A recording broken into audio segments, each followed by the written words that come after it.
stand here? You got plenty of room. If I need to move the camera, I'll move the camera. All right.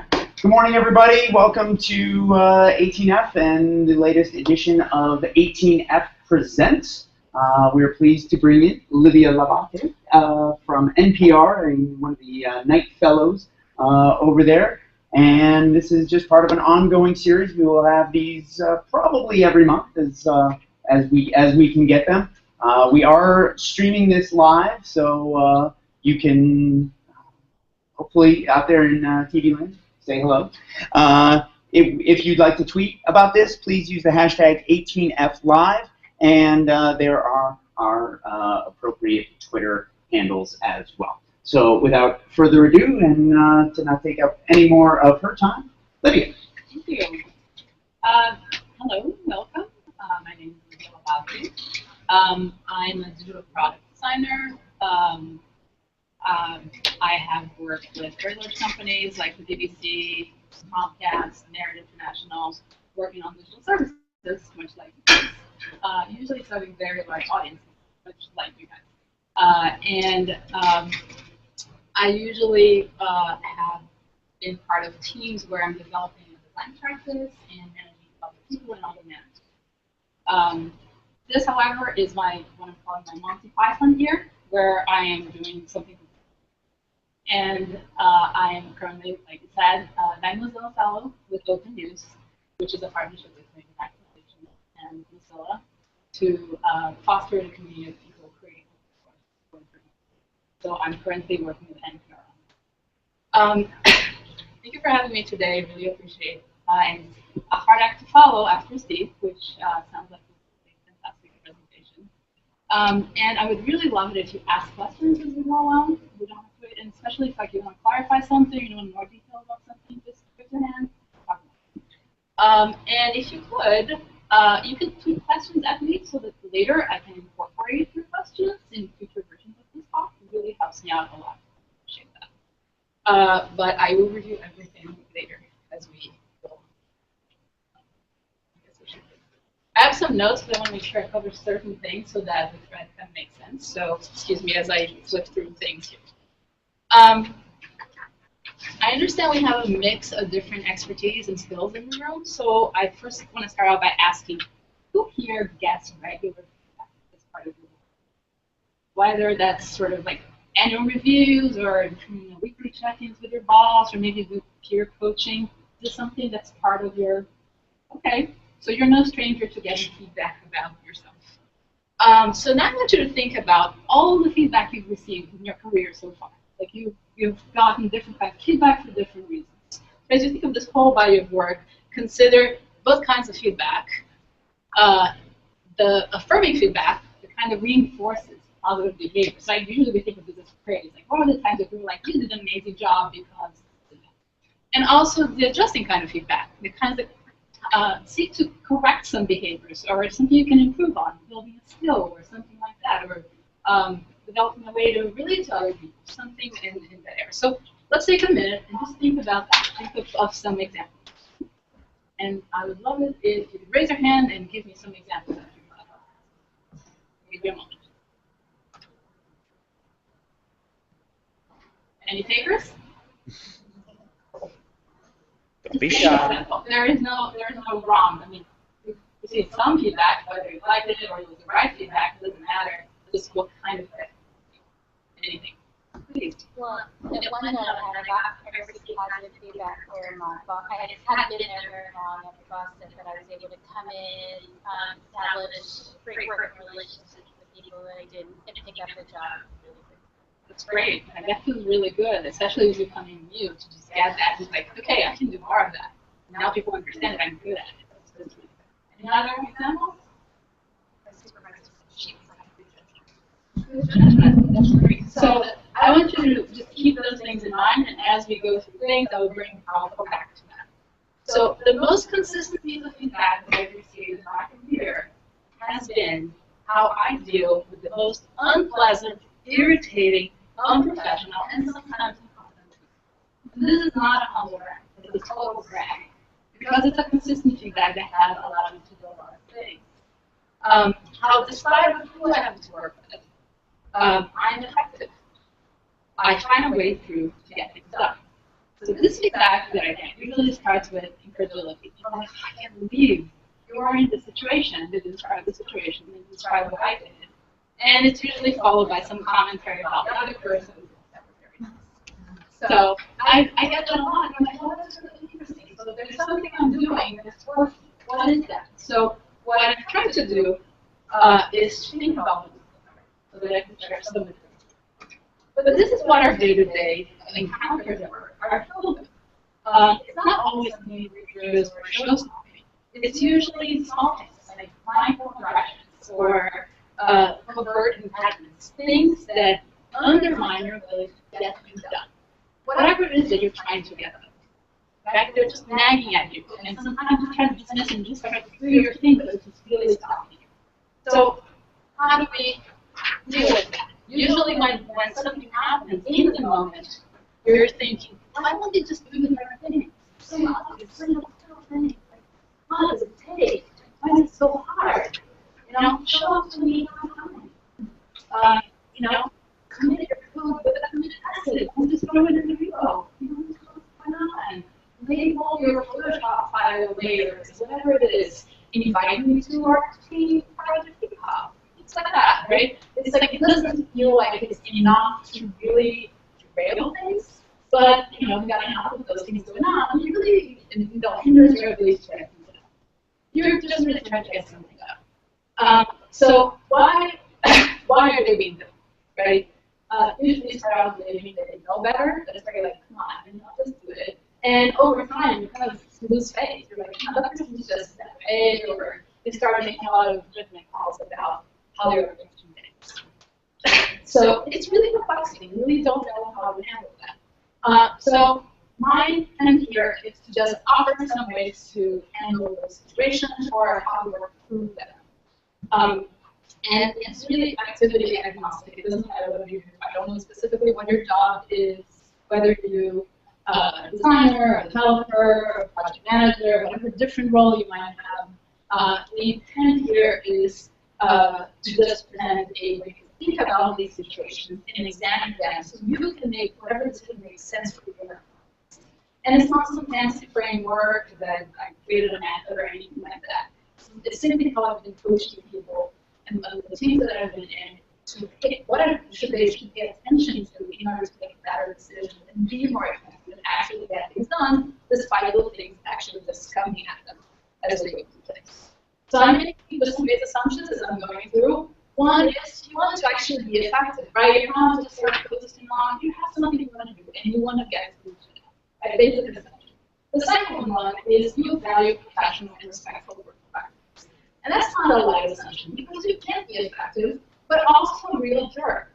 And you know, that's not something that I'm particularly interested in, so this presentation does not cover that aspect of being effective. The last thing is no drama, right? If you're not in a work setting trying to really understand the motivations and turmoils in people's lives, they're just working with you. You want to do the best you can with it.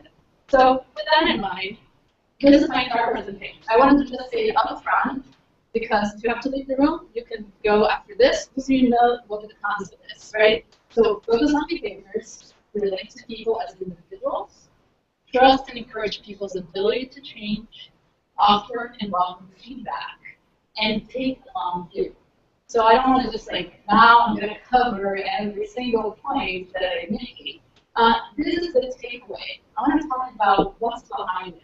What are the whys behind it? Because if you share an understanding of the why, you may come up with a different way to accomplish this. And that's excellent because it's going to be even better because it's contextual to you. So you may come up with a completely different approach. So I'm just going to offer an example of how I've gone about it so that we can get to these things. So the first one is always behavior.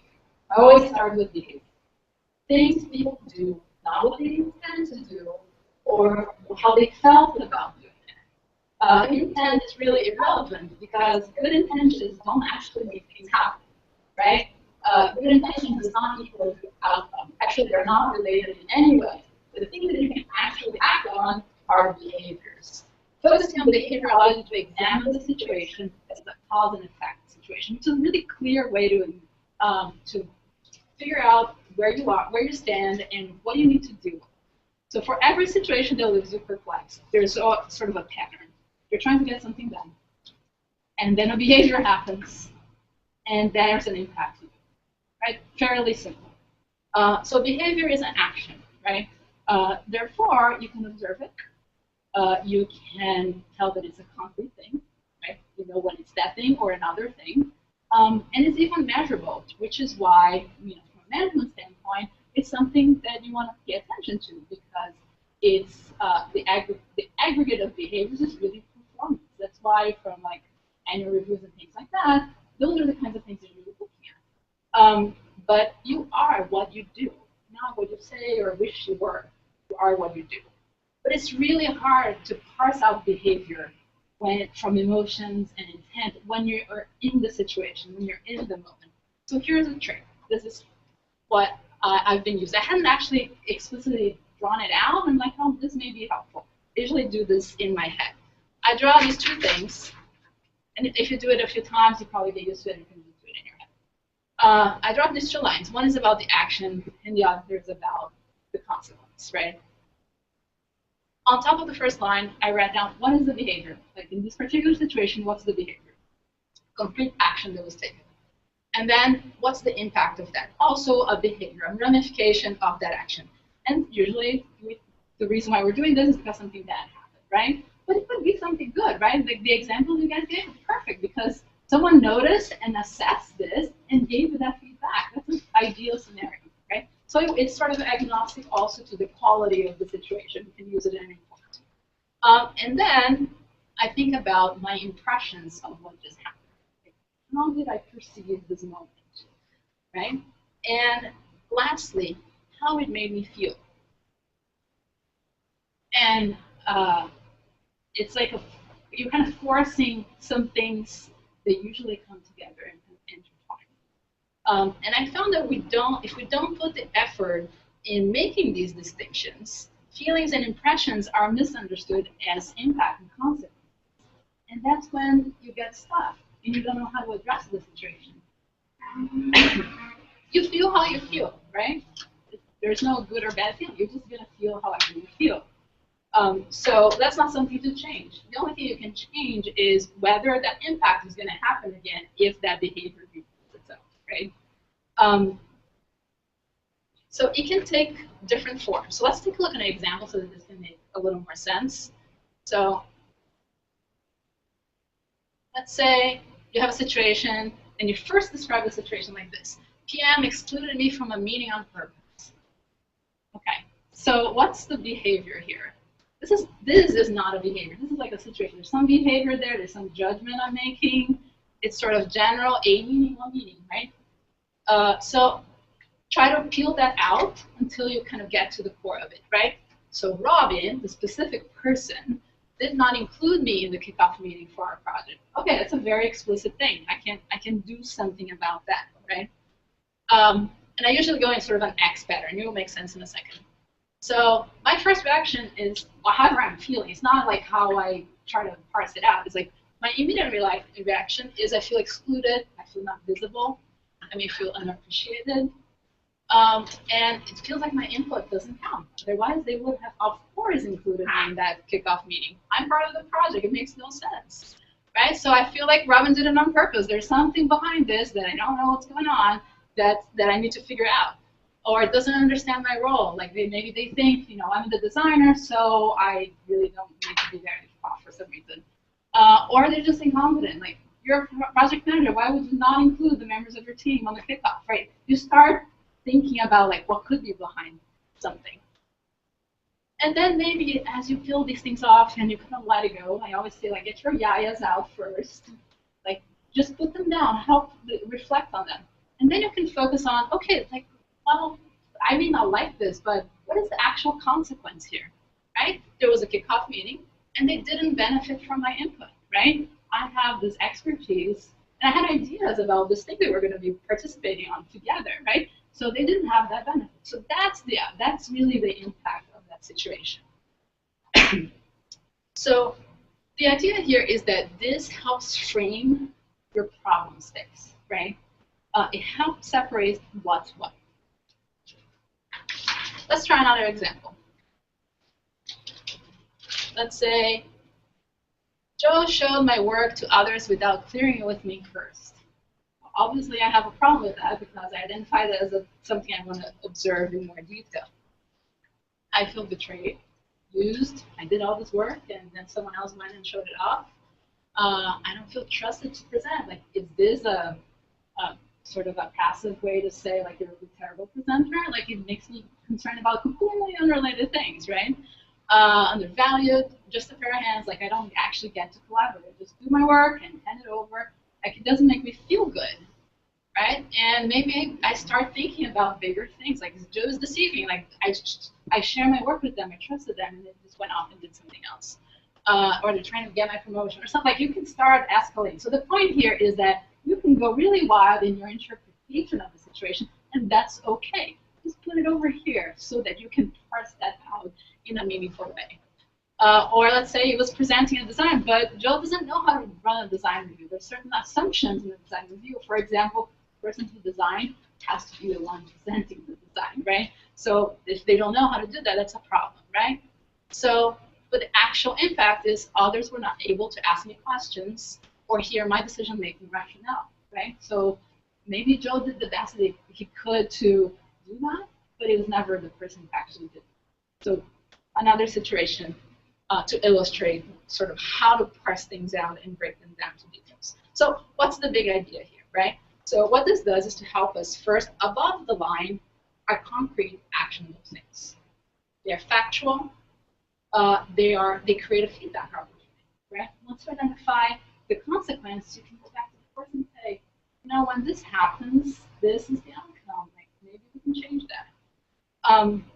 And this is the stuff at the top is something that helps both me and other people. The stuff at the bottom is my personal interpretation.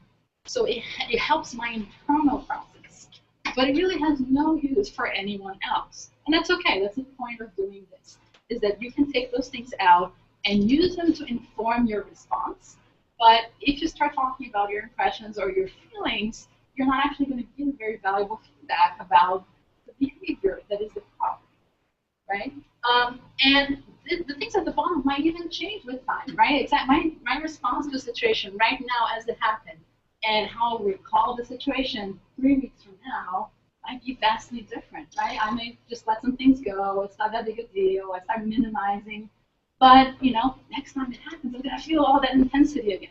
So it's just something you do at the moment because you can trust that your first reaction is representative of the situation as best as you can. I would like to take 1 minute and think of a behavior you observed, good or bad. And then we'll do something. I'm going to count like a minute. You can write it down or sketch it or just think it in your mind.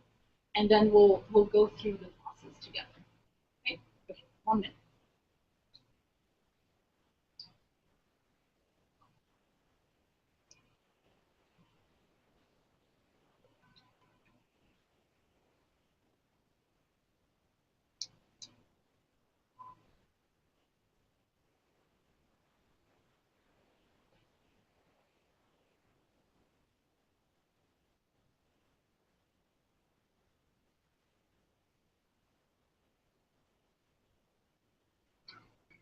All right, is that good enough, a minute?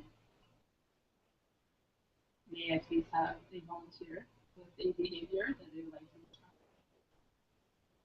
If you could, you have a mic up here, you can make it easier for the folks online to hear you. You can also pretend you're just talking to the mic for recording pressure, imagining that there's like other people. Come on. Please. Well, actually, using your same example, I would feel betrayed because it's not my decision on who and when I want to share stuff with. Sometimes it's sensitive, or people just blast stuff out there. So you're describing something that happens, and you've seen it happen. Can you think of a specific one time when it happened more recently, for example, and maybe just describe that one time? You don't have to say people's name. You can just say X did whatever they did. trying to think of it. It happens quite frequently. But I can't think of it really. So, Would anybody like to offer a specific situation? We can break that one down and I think it was when we talk about and it can be so I'll just offer something from a personal perspective. Where my kid leaves the house and doesn't tell me where he is or where he's going. I'm feeling disrespected, not feeling care about what is my forte, and I feel like it's bad. Okay, so when was the last time that happened? Jesus, last weekend. Okay. Last weekend, He went out and I didn't know what he was. okay, so last weekend, we walked out at whatever time and you didn't know.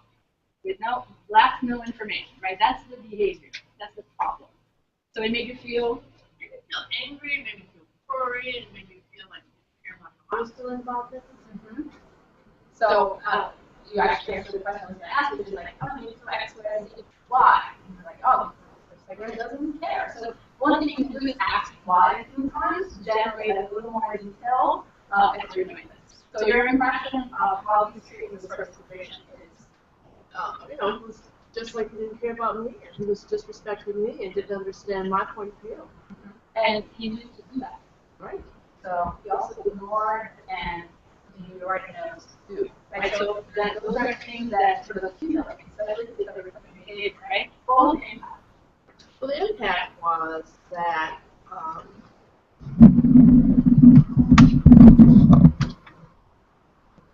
I couldn't protect him. You know, and that's and you know, this actually played out actually a few years ago when I was instructed by him how I was reacting. So that's why I brought it up. So breaking things down that way, and it's a craft, right? It's a skill. You're gonna sketch it out 2 times, and sometimes you'll feel like you're almost there, but not quite. But what is to figure out? You know what? I'm worried. You know, you can put those down there and say, when you sit down and talk to him, you can say, I needed X, Y, and Z, and that didn't happen. When you do this, this is the consequence. How can we do better, right? How can we fix it? So this is not about taking emotions out of it at all, right? But knowing where to put them so that you can be effective, so that you can actually change the behavior that you don't want to. Which leads me to the buzzword of the moment.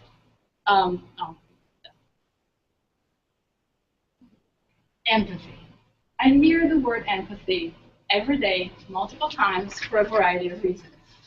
And as a designer, I have ingrained in my practice that empathy is really crucial to understanding needs and expectations and behaviors of users. So I kind of expect that to be part of my vocabulary. But now everyone is using that, and I'm curious, like, what is it about it? So empathy is the ability to understand and share feelings of another, right? But isn't this sort of the antithesis of focusing on behavior, right? It actually sort of is. So you may be thinking that, well, empathy is pretty key to accomplish one thing, to see people, as individuals. How else might you see people that is not that way? As categories. So my background is information architecture, and I find categories endlessly interesting. So if I talk about categories for more than 2 minutes, please stop me. Categorization makes us human. There is nothing more basic than categorization to our thought, perception, action, and speech.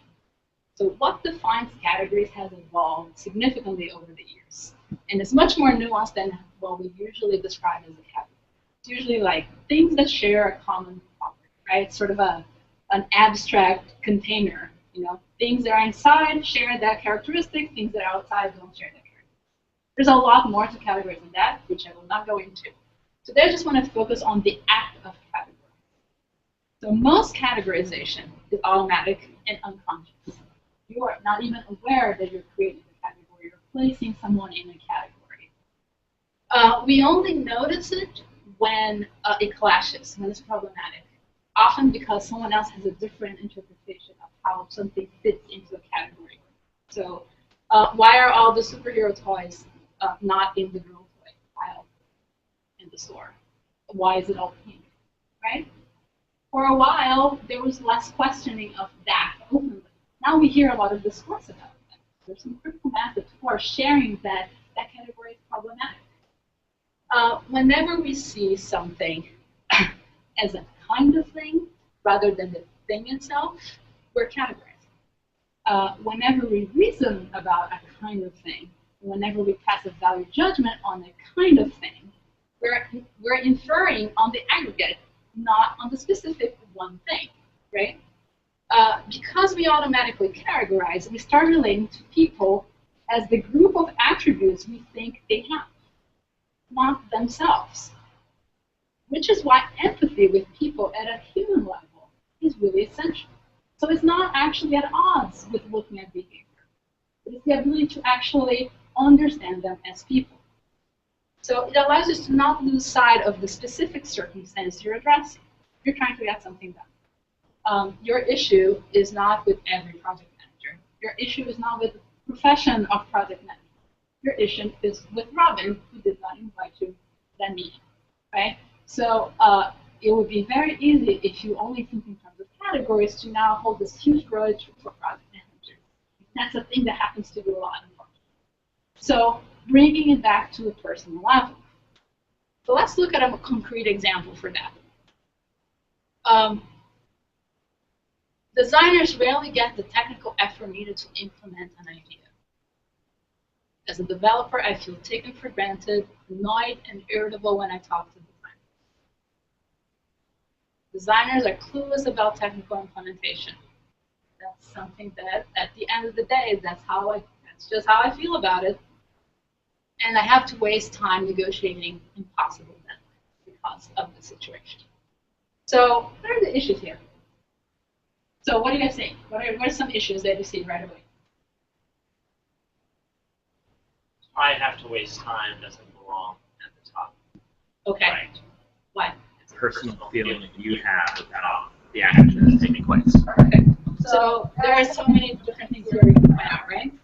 Designers is a category, not a person. Like, let's just start there. Who are you talking about? Never, always, rarely, sort of frequency words are about several situations, not one situation. So you can't solve several situations at the same time.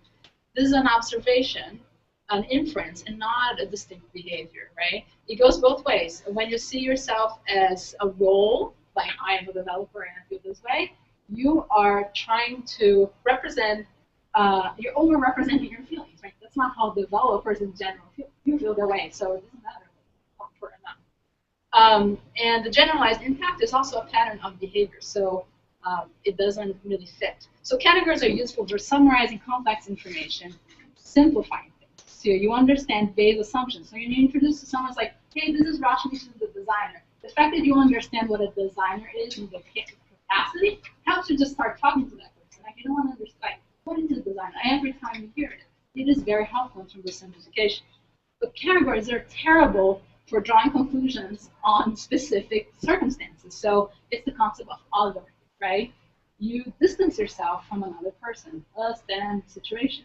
That's where the categories are problematic. But I feel like I must go on a very quick tangent here. Also, this is the result of, well, not all designers, and then you start on a debate that's completely pointless and not about your actual problem, okay? Little tangent here about empathy. It's useful to understand how you engage with other people, not to excuse their bad behavior. Appreciate the circumstances of that behavior, not justify it, and help you relate to them as people, not categories.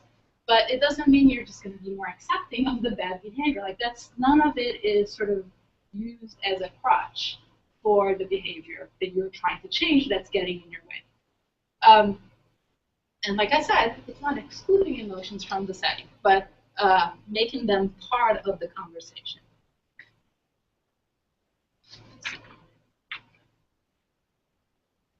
All right, back to where we were. So the point is, relate to people as individuals, right? That's where things can break really badly. So I'm going to skip an example that we have here and jump to this.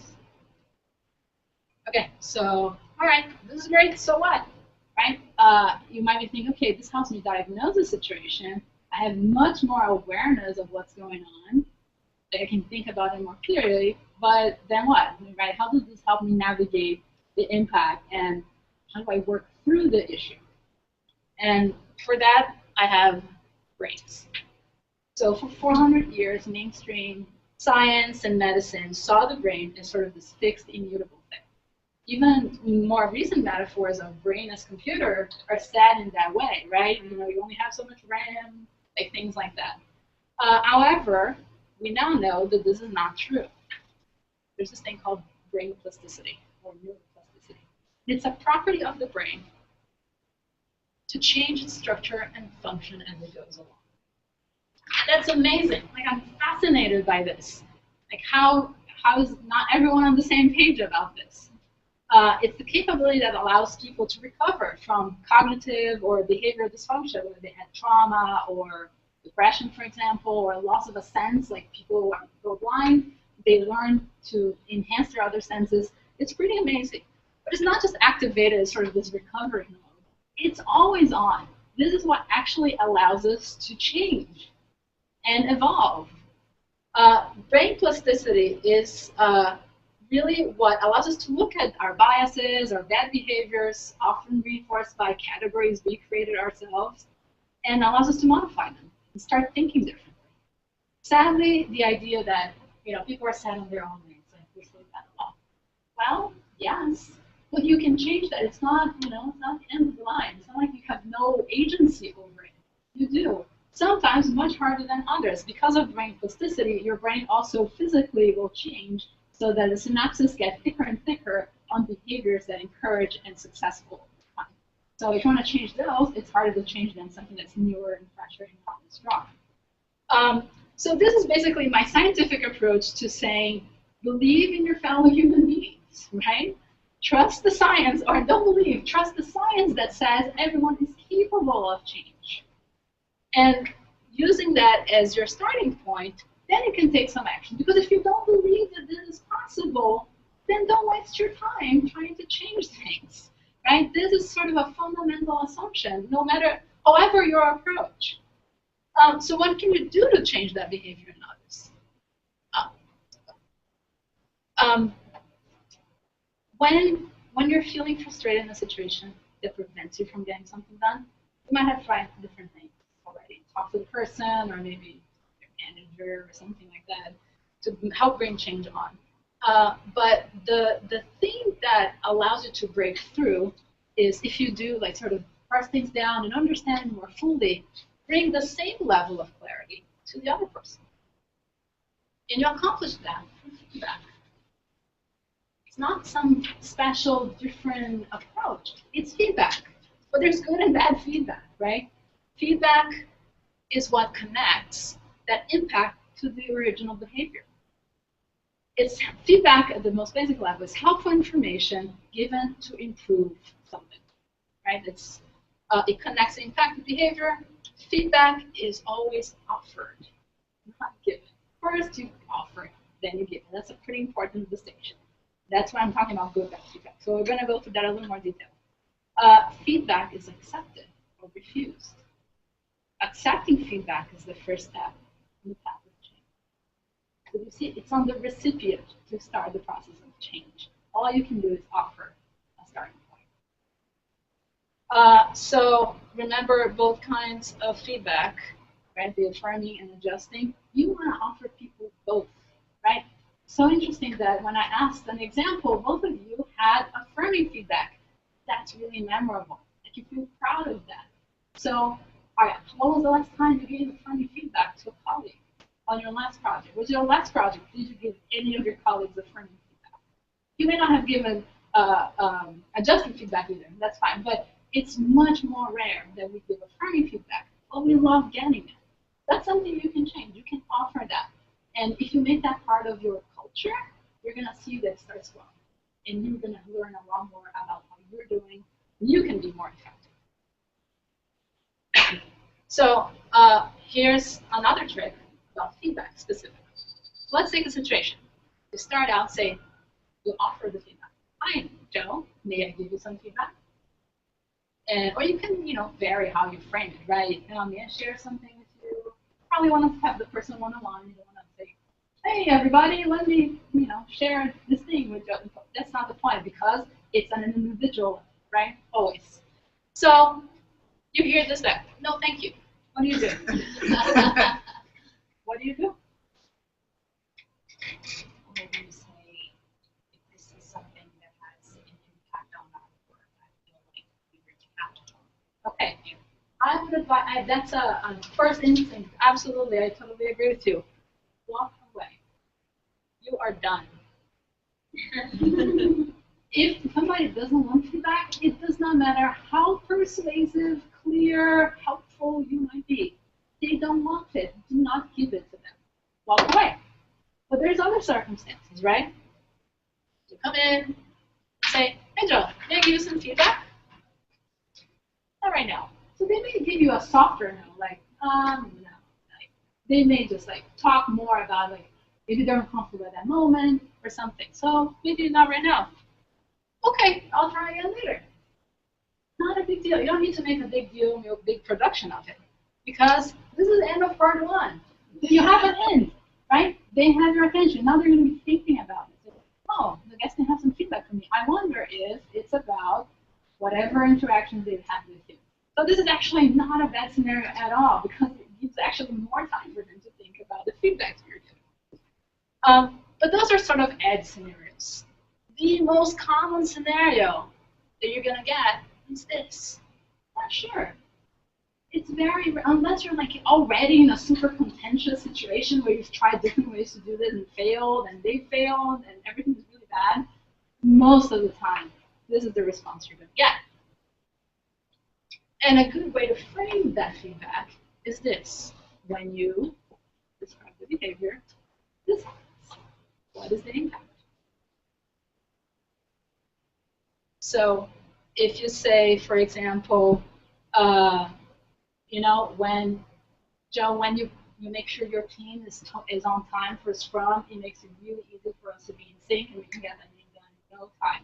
I really appreciate it. Thank you. Keep it up.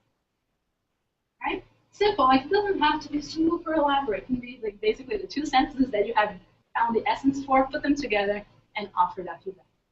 Or maybe it's something that's not working so great, right? And then you say blah, blah, blah, blah. You can stop there, actually. So the first few times you do this, you can just stop right there. You're going to have a response, right? Because it's going to feel weird the first time that someone comes to you and say, can I give you some feedback? If you're being kind of intense about it, too, it's also weird. But you can just stop here and let them talk about it. Because sometimes people just offer, oh, you know what, that was my bad. Next time I'll make sure this happens. Right? So you can stop that.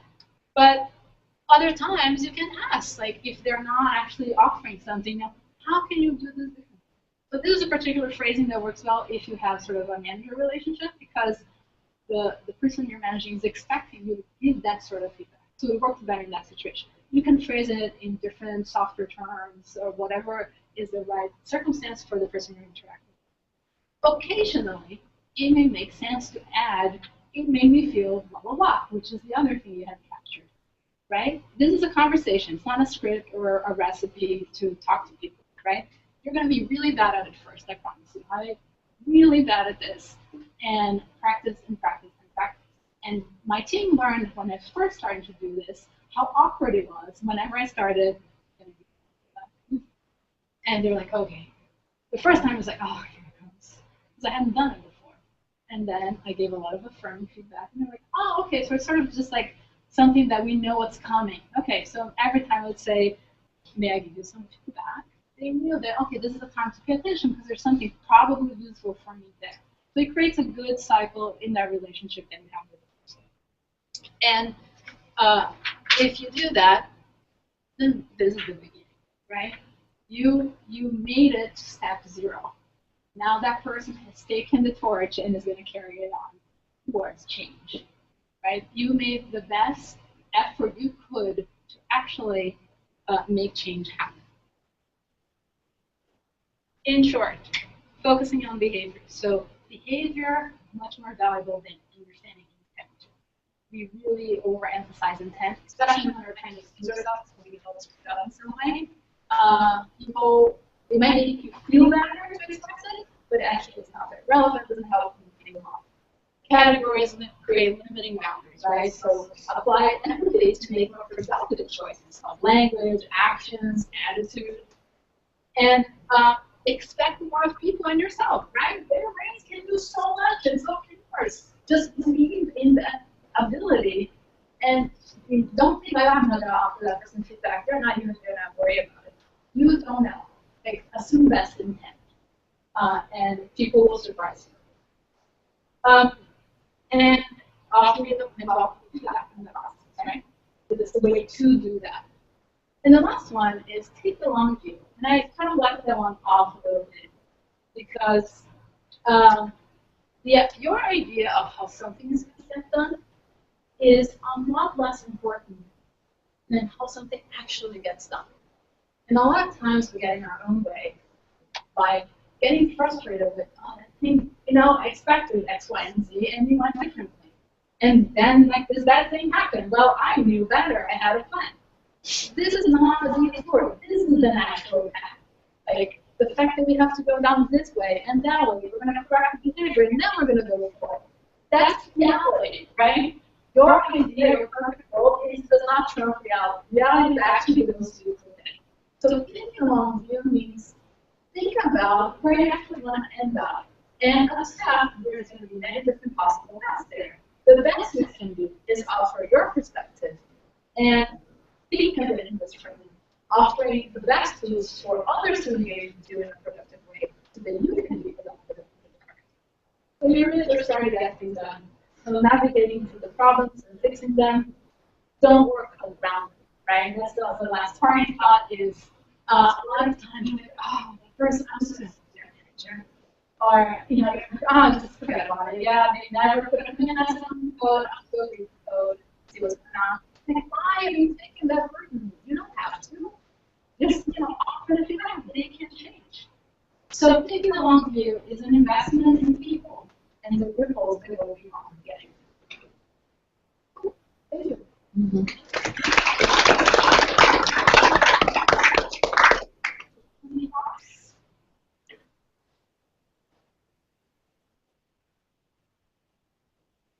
I'll just share from my experience. The idea of always starting with firm feedback. Where I came from before going into government, we would frame it as I like and I wish, which I think works really well for like specific kind of design critique, but it's also really interesting to apply that to behavior and what I maybe would have hoped for or what I wish to see going forward from my teammates. Yeah, definitely. And I'm glad you pointed out I'm learning something. So a really bad pattern that sometimes happens with managers is it's the shit sandwich, right? You come in and you're like, that was great. Oh, this was horrible. You did a terrible job. And this other thing was great. Okay, bye. Right? You feel so afraid of giving corrective feedback that you kind of like cushion it with other good stuff, and you just leave that person hanging. Guess what that person heard? Just the middle part, right? They're not actually absorbing and feeling excited about any of that. So mostly it happens in a managerial relationship, but as you give more and more feedback, try to give all kinds of feedback and not just favor one or another. Any other thoughts or questions? Is there another category for different kind of feedback? So one job I had during our performance review, they gave feedback to, so one of the feedback I received was, you complain too much if you're overwhelmed. So it's like, okay. Or that if someone says it, I said it to up them. I'm like, really? That's one of my colleagues, he didn't invest in us. Dry friends nice enough for conference. It's like, what do you do with that kind of feedback? So let's just say the face value, right? So you or Nicole, if you complain, they were overwhelmed. So let's break that problem first, right? You're overwhelmed. What does that mean? Are you being given too much more work than you have the capacity to do? Is that the behavior? Right? That could, like, if we broke it down, let's say that's the behavior. What's the impact? You can't meet all the expectations. That's the feedback first you're going to give to your manager, right? Because if they're perceiving your communication of that as complaining, then they're not actually hearing the impact of their behavior on you. That you're just giving, they're giving you too much work. So I would like step back, like let's peel this onion back, and go back to the original things. Like, okay, I heard you that I'm complaining too much. Over here, have another topic. I'm getting too much work and I'm unable to meet. Are you going to help me prioritize? Maybe you need someone else to help me. Like, let's discuss that. And working through that, it would be unlikely that they're going to give you that kind of feedback going forward because you're doing the same thing. You just turn it in a way that's maybe more productive for them. They may be more actionable for them. Maybe they're just feeling powerless. Like, they don't know what to do with what they're perceiving as complaining. Right? They're like, what do I do with that? So perhaps feeling that back is a way to kind of reframe the situation. So it's not uncommon to get really bad feedback, like feedback that just doesn't seem like actionable because it's not very well framed. So, maybe share some models of like how you can do that. People can get better. I think the other part of that too is how do we do a better job definitely. And so sometimes what you're doing, what I do, is that I might get defensive, or I might have a hard time hearing it, and I might say, I just have too much work to do. And I can have a misperception on that. I mean, it's my perception, but in terms of what other people are saying. So, are there ways for us to be able to accept? I mean, that's the other thing I need to do is not just give feedback effectively. I need to accept feedback effectively. So, first is sort of the same point, which is the feedback coming in the form of a behavior that you can actually change, right? So if not, that's the first step. Maybe it's a conversation to peel that back and find what the actual behavior. Maybe multiple, right? And you're going to have to look at them separately. Once you have that behavior, maybe you do a similar exercise just so you can get your yayas down. Like, okay, I'm hearing this. Before I make any decisions about whether I want to do something about it or not, how is this making me feel right now? Like, I'm feeling anxious. I feel like, I never got this feedback, and now it's this intense thing. Like, what happened? Just put it all down. Get some distance from the moment and parse down possibly what behaviors could happen. But don't feel like you have to figure it out on your own. Like, if you're getting that feedback from a manager especially, you can come back and say, I've reflected on this. Like, at first, I was very reluctant because, like, it made me feel X, Y, and Z. But this is what I understood from it. I feel like you're trying to tell me that this doesn't work because it has these consequences. Is that true? Like, verify. You can verify, maybe clarify. There may be different consequences that the person didn't state very clearly. Then maybe they're going to add as, like, you come up with 3 things that are happening, and they have more that you weren't aware of. So I think that's a really productive conversation to have to sort of break things down. You can use the same approach you do to try to think of another person in that situation to yourself.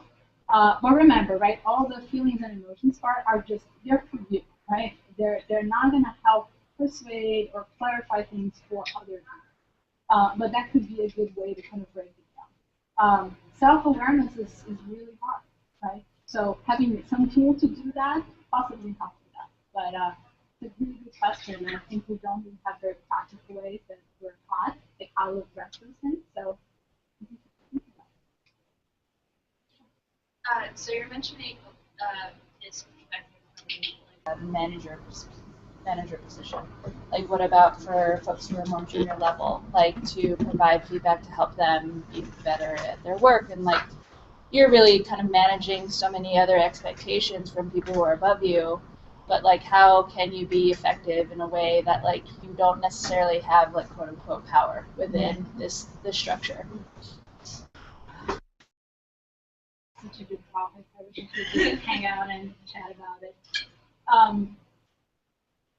I feel like a lot of times organizations, here I'm talking about people and organizations in roles that should have the responsibility of helping someone along because they're in a starting role, they're an intern or this junior in a particular function, don't do enough of laying out, here's the landscape, here's how you navigate.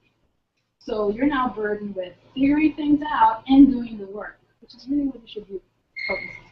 So that's just an observation that I think there could be more structure to help people who are starting. But whether that's happening or not in your circumstance, one of the things that I've found helpful when I have someone on my team who is starting out is please ask me every question that you have. Like, there is no wrong or right way to go about doing it. And usually people are bringing in folks who are newer to a discipline or whatever because they want to build that capacity. So it is in their best interest to listen to those questions. So I would say it's not about the power of your role. So actually, let me stop that. There's different kinds of power, right? There's role power. Like I come in and like, I am the new VP of whatever. And now people have complete specific expectations about what I can or cannot do. Or I come in and say, I'm the new intern on blah, blah, blah. And we're like, oh, okay. They know, like they've decided category VP, category intern, right? There's expectations. So these are about role power and what you expect the role can or cannot. What's a category? People have a completely different kind of power, right? They have the power of expertise, right? I may be learning a particular trade, so I'm new to design or whatever, but I'm a person with a whole host of things that I know to do. A background, I may have other perspectives to offer that are not about this thing that I'm learning. So I would say, as someone starting out, lean on that, right? Don't lean on the thing you're learning and you're faulting. That's the thing you should be able to learn and fault. You know the things that are your strengths. If you're really gregarious and you're like hanging out with people and learning about them, invite a new person on your team for lunch every week. Get to know them. This creates an openness in communication that allows you to maybe start practicing some of the feedback, right?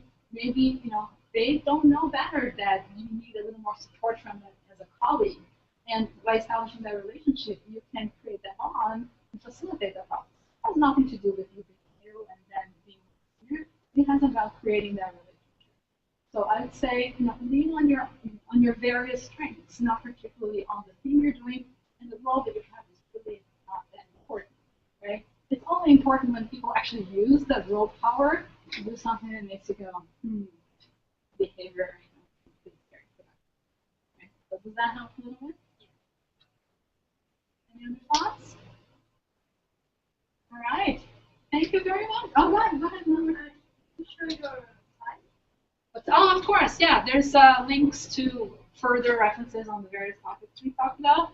And please, if you think of anything else or questions or something you want to talk about, something more detailed, just send me a message on Twitter or.